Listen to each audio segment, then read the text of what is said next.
So, ito na nga yung part 2 kahit wala namang nagtatanong. So, ayun na nga, di ba, yung 8K ko nga naging 60,000 na nga. Meron na nga demand letter. Tapos, check ako ng check ng mga email, ganyan, hanggang sa inilagay ko na siya sa junk mail folder.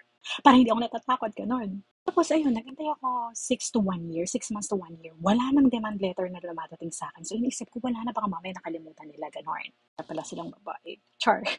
So, yun na nga, so walang dumarating sa akin in 1 year na letter. So, kalmado si Akla. Ang ginawa ko, nag-apply ako ng ibang mga credit cards. At die, hindi ko na-expect.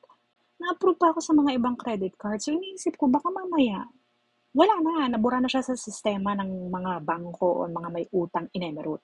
Tapos, ginamit ko na for 3 years yung mga bagong cards ko. Pero this time, marunong na ako. Ginagamit ko na siya sa tama lang. Isaswipe ko siya pag kailangan ko, like sa mga appliances, kanyan. At ang importante is meron akong pambayad at kaya kong bayaran. So, ito na nga, after 3 years, may dumating na demand letter. Dahil!